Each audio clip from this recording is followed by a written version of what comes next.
Salve, salve, moçada. Bom dia, boa noite, boa tarde. Não sei o horário que vocês estão vendo, né? Mas o importante é que vocês estão vendo a gente aqui, né? Hoje nós vamos falar sobre acento diferencial, né? 2, módulo 70. E hoje é muito importante que vocês entendam que as palavras elas vão ter um acento para diferenciar exatamente da classe gramatical uma das outras, tá? Antes de mais nada, deixa eu explicar para vocês o que é o hiato, né? O hiato consiste na divisão silábica. é, as vogais, elas ficam separadas, não é isso?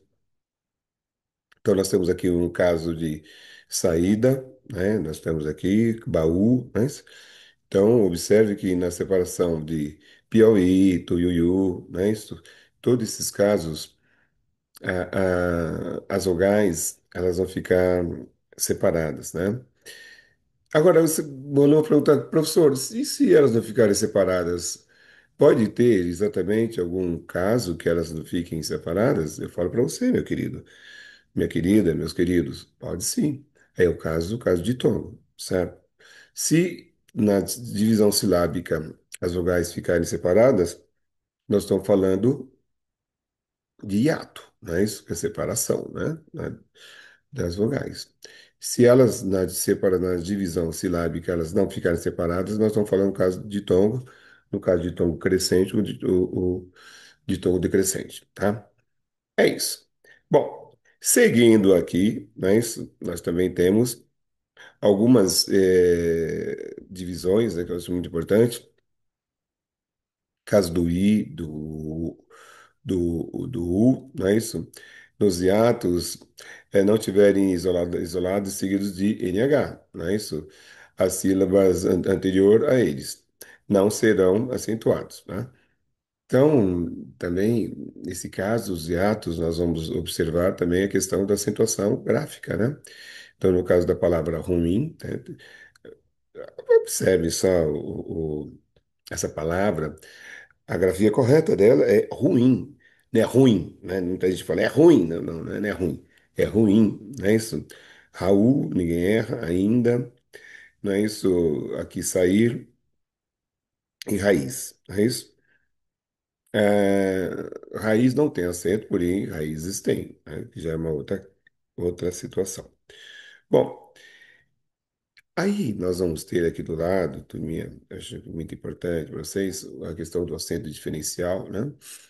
O as é um substantivo, não é isso? Esse as com acento grave, né? Passa a ser um substantivo. Já o artigo é definido plural, não é isso?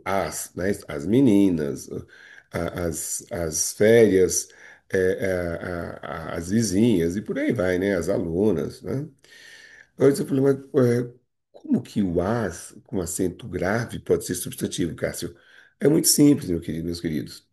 É quando, por exemplo, vocês assistiram ao filme Ases Indomáveis, né? As, ele é o as, não é isso? Quer dizer, aquele cidadão que dirige bem, né? Então, eu posso falar, ele é o as dos volantes, né? Então, ele dirige bem, é um cara que pilota bem e tal, né? O caso de pode, né? Aqui nós temos o pode, que é a terceira pessoa do presente, e pôde, terceira pessoa do presente também, né? Então, ele pôde pagar a conta, é isso? Ele pôde vir à escola, ele não pôde pagar a conta, ele não pôde vir para a escola. Esse é um caso. Agora, o caso de pode, né? Também terceira pessoa, presente do, do indicativo. Bom, eu gosto sempre de explicar direitinho para vocês o que significa cada palavra, que eu reputo que seja muito importante. Primeiro, presente expressa uma ação que ocorre no momento que se fala, tá? Todo mundo sabe. Agora, o que vem a ser modo indicativo? É um modo que expressa uma certeza, né? Só para recapitular, eu sei que vocês sabem, todos vocês aí estão cansados de saber, né?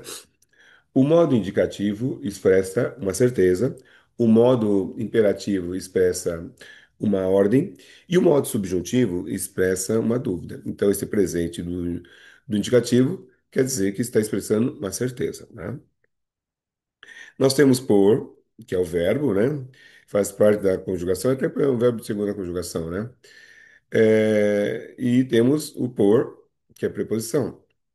Ele veio por São Paulo. Ele veio por baixo, ele veio por cima, né? Também é uma preposição, certo? Agora, eu vou pôr esse vaso em cima da mesa. Eu vou pôr os livros sobre a mesa. Então, também é verbo, né? Eu ponho, tu pões, ele põe, nós pomos, vós põe, pones, eles põem. Bom, meus lindos, e esse que aqui também é substantivo, né? Ela tem um que eu não sei, quer dizer, esse que é um que, ela tem uma coisa que eu não sei. Isso também pode ter. Em compensação, nós temos o que também que é um pronome relativo, né? Pode ser um advérbio, pode ser uma conjunção, né? Conjunção, pode ser uma conjunção explicativa, né? Reza que Deus ajuda. É exatamente uma conjunção, certo? Explicativa, né? E sem acento, é claro, né? Se tiver acento, passa a ser um substantivo. Tá ok? Bom, continuando aqui, observações complementares, né? Observe que os verbos crer, dar, ler, ver e suas variações dobram no e na terceira pessoa, né? E no plural e perdem o acento, né? E ele lê, eles leem.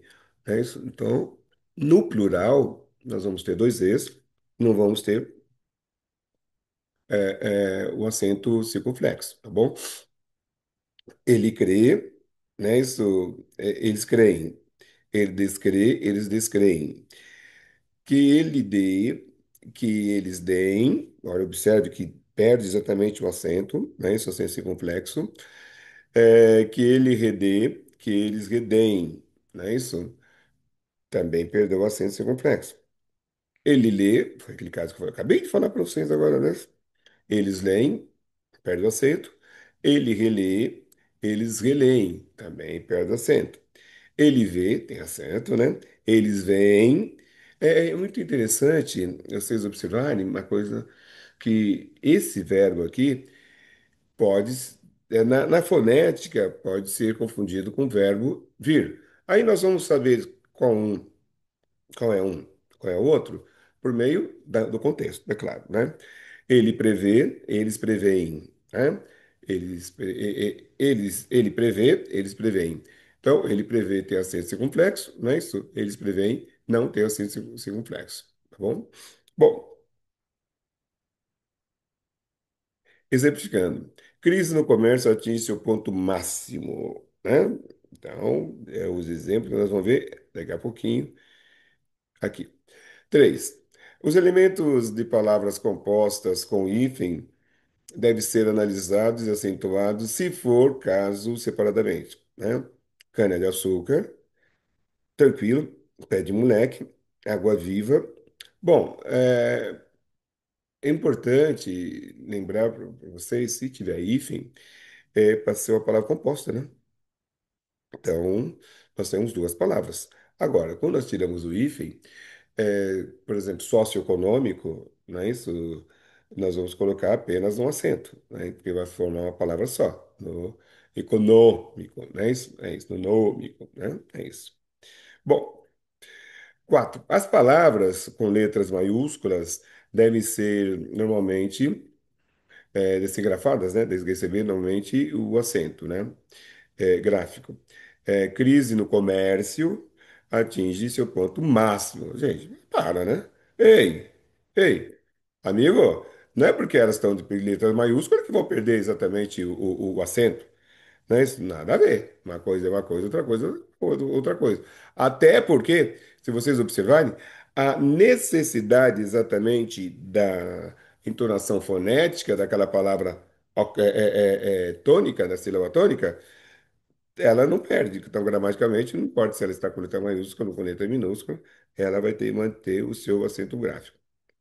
As palavras compostas, cujos elementos estão justapostos, o que significa elementos justapostos, né? Eles estão é, ligados e formando uma palavra só. Vou mostrar um exemplo de justaposição para vocês. Eu vou pegar ferro, né? Isso é uma palavra que tem exatamente uma raiz, mais via. Se eu somar, fica ferrovia. Aí eu vou ter uma palavra só, certo? Aí isso é justaposição. Né? A própria palavra justaposição é uma justaposição, que eu vou pegar exatamente a palavra justa mais a palavra posição, certo? O agro, tóxico, nesse caso, né? Geógrafo, arranha-céu. Então, observem que, mesmo aqui no caso de arranha-céu, nós mantivemos exatamente o acento, né? Isso aqui na palavra céu, né? Exemplificando, abreviaturas devem ser acentuadas quando o acento gráfico ocorrer antes do ponto de abreviação. Bom, eu aconselho até vocês, meus queridos, né, se observarem as leituras que vocês estão fazendo, né, que aí vocês não vão errar assim à toa, né? Técnica fica tec, página fica página, né? Isso, posto, é tudo um ponto, tá? E século é assim, tá? Fica aí. Bom, só para contrariar, eu vou só corrigir um primeiro exercício. Vou apenas corrigir, não. Bem, na verdade, eu vou trabalhar o primeiro exercício com vocês aqui, né? Assinale a alternativa em que as palavras estão acentuadas graficamente pela mesma regra porque estão acentuadas. Respectivamente, é, chalé, céu, existência, né? Então, chalé é o que se torna terminada em E. Céu, aqui nós temos uma palavra monossílaba, aberta, né? Existência é uma palavra paroxítona terminada em ditongo, não é isso? E a resolução é a própria alternativa A.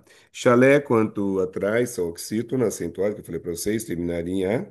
E céu e herói são acentuadas por serem ditongos abertos, aquilo que eu falei para vocês, né? Isso, el e oi. Existência e próprios paroxítonos terminados em ditongo oral. É isso, tá? Bom, pessoal, estamos lá no colégio à disposição. Faça os exercícios, deixa eu dar uma página aqui para vocês, a próxima, né? Aqui, das páginas 15 e 16, ok? Que aí, olha, eu vou até passar rapidinho aqui. Pronto, para ninguém, né? Passei bem rapidinho.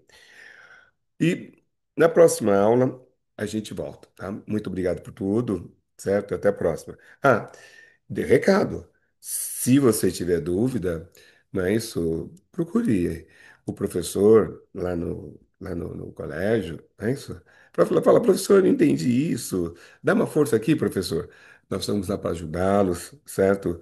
Para rever qualquer atividade passada, não é isso? Proposta. E também para é, fortalecê-los, né? De qualquer sentido ou quaisquer sentidos. Gente, muito obrigado, né? Estamos à disposição. Qualquer coisa, procure a gente lá no colégio, tá? Muito obrigado. Valeu, bye. Muito obrigado, pessoal.